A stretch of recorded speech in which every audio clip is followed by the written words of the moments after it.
Assalamualaikum warahmatullahi wabarakatuh. Perkenalkan, nama saya Puji Hartono, kelas 11 KJA, asal sekolah SMK PGRI 3 Malang. Di sini saya akan mempresentasikan alat-alat yang digunakan dalam memasang kabel fiber optik.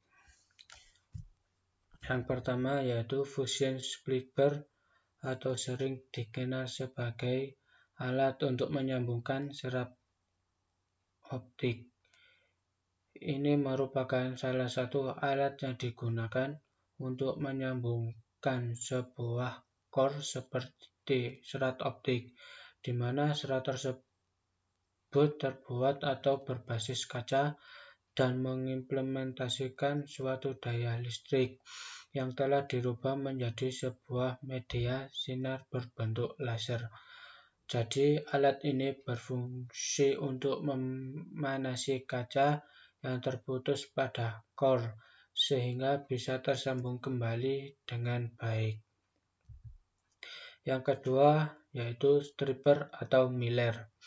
Sama seperti kabel-kabel yang lain, salah satunya seperti kabel koaksial dan UTP. Kabel fiber optik juga memerlukan alat ini.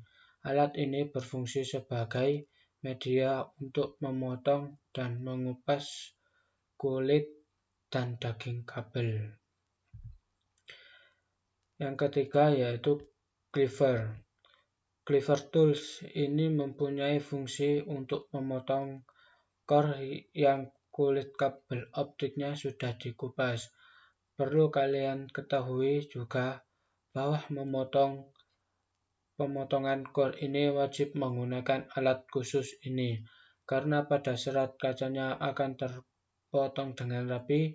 Jika proses ini berhasil dilakukan dengan baik, maka tahapan selanjutnya kalian bisa teruskan ke tahap jointing.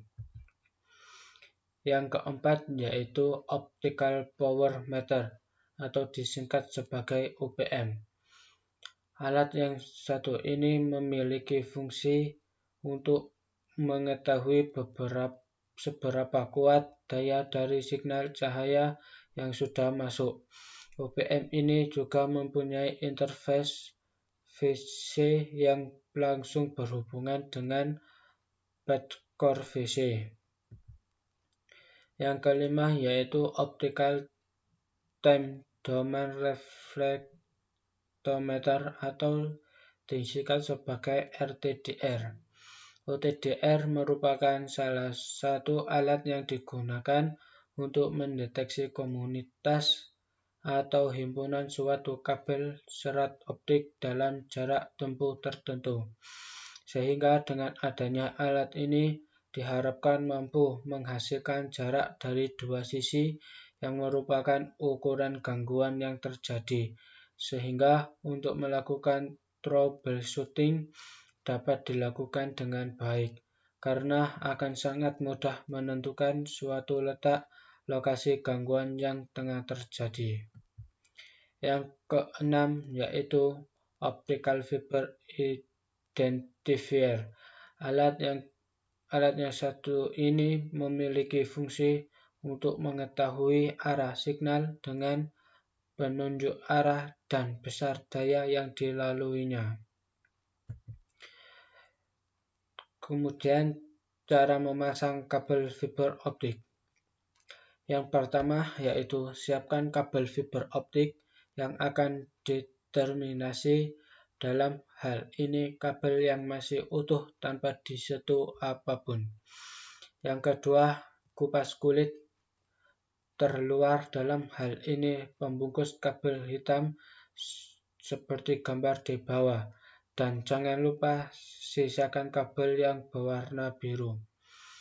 Yang ketiga, setelah itu coba oleskan alkohol pada bagian kabel warna biru untuk membersihkan gel yang ada pada permukaan kabel itu.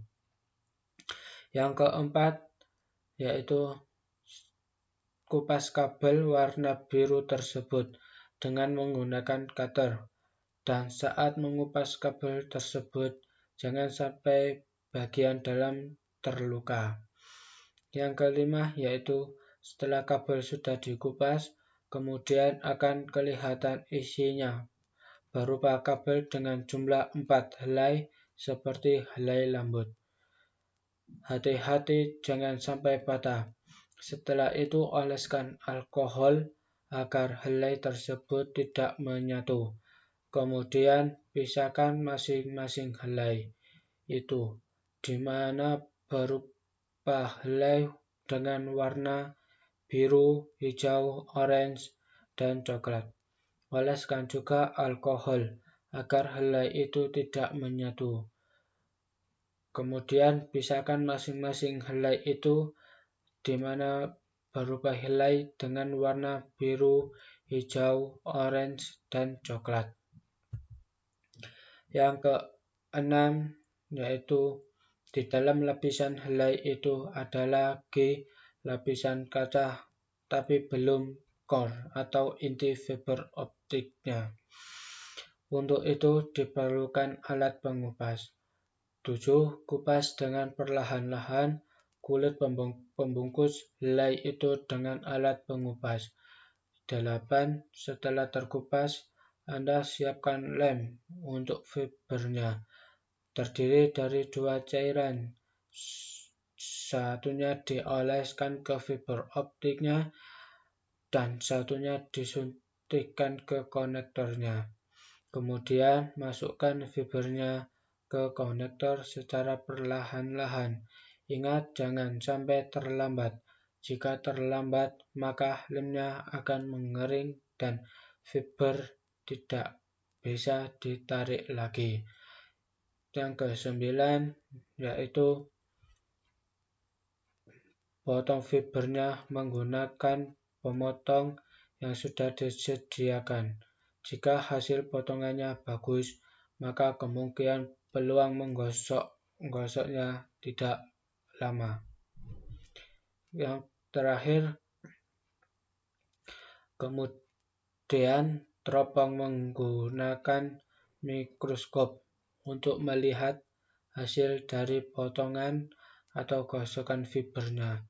Di proses teropong, Anda harus sangat berhati-hati, karena jika Anda salah teropong, kalau fiber optik patah mesti disambung dan proses penyambungan harus dilakukan dari awal. Sekian dari saya.